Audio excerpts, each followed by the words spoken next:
morning, Helen Zaremus with ABC News. The Federal Veterans Affairs Minister says he can't put a time frame on how long the next phase of investigations into alleged war crimes will take. An inquiry says it's found credible information Australian soldiers killed innocent civilians in Afghanistan. The federal government's responded by setting up a special investigators office to gather evidence to support potential prosecutions. The Veteran Affairs Minister, Darren Chester, says that process will run for as long as necessary. I think the level of complexity, the fact we're looking at historic allegations in a foreign country, in a war zone, will mean this will be very complex. There's no question about that. I've never heard that, the number of years allocated to it, but it's hard for me to guess. It'll take as long as it takes. South Australia's police commissioners praise the behaviour of people in the state as it enters day 2 of its 6-day shutdown. Grant Stevens says most people have respected the harsh stay-at-home orders, although police have issued a few fines. He says that includes to 7 people caught throwing a party in Adelaide CBD last night. Last night we happened to come across a party in the Adelaide CBD that resulted in 7 people being given expiation notices, and we also seized over 1.5 litres of fantasy, and 2 people were arrested for drug offences as a result. US Vice President Mike Pence says the Trump administration does not support another national coronavirus lockdown. Mr Pence has made his first public appearance at the White House in weeks.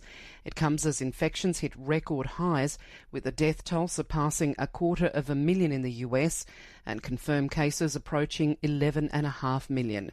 Despite that, Mike Pence is upbeat about the pandemic. With the massive increase in testing over the last 10 months, with PPE and medical supplies and equipment that are available to the American people, with the medicines and the therapeutics, and very soon the vaccines that are available, America has never been more prepared to combat this virus than we are today.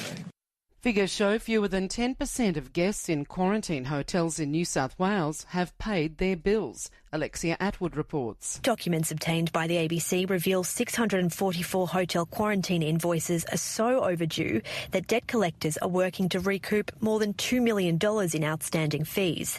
The government has waived a $3,000 fee for over half the arrivals, including the 12,000 returning Defence Force personnel, but the exemptions have cost it more than $30 million in lost revenue. Some people the ABC have spoken to cite expensive flights to get home and an inability to find work as reasons for not paying. The New South Wales government says it's been given a fresh start after scrapping the controversial koala policy that threatened to split the coalition. Premier Gladys Berejiklian dumped the policy after her MP Catherine Cusack crossed the floor to vote against it in the upper house last night. Earlier this year, the Nationals leader and Deputy New South Wales Premier John Barilaro threatened to move to the crossbench over the bill, claiming koala protections went too far. Mr Barilaro now says the decision to scrap the bill has made the coalition stronger. Because the Premier and I were able to respond quickly in agreement, I actually think the coalition is stronger today, because what we'll now do is work together, get the right outcome, not in a complicated way, one that we can actually explain to the public and one that actually gives us the outcomes. And I actually think today is a fresh start. The federal government's being urged not to back away from a commitment to increase the compulsory superannuation guarantee to 12%. A report card on Australia's retirement income system says many people would benefit from wage rises now instead of beefing up their superannuation balances. But Greg Combay from Industry Super Funds Australia says the federal government shouldn't use that as an excuse to dump next year's increase in the compulsory super guarantee. It's really important that the super guarantee rises to 12%, as has been both promised on numerous occasions and in fact has been legislated. So it would require the Parliament to reverse that or to freeze the super guarantee at its current level of 9.5%.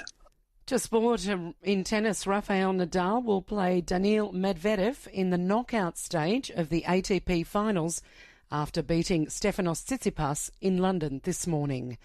The world number 2 from Spain has beaten the Greek player 6-4, 4-6, 6-2. Earlier, Russia's Andrei Rublev finished off his maiden ATP Finals with a 6-2, 7-5 win over Dominic Thiem. Thiem had already secured a place in the finals and will play the winner of tomorrow's match. ABC News.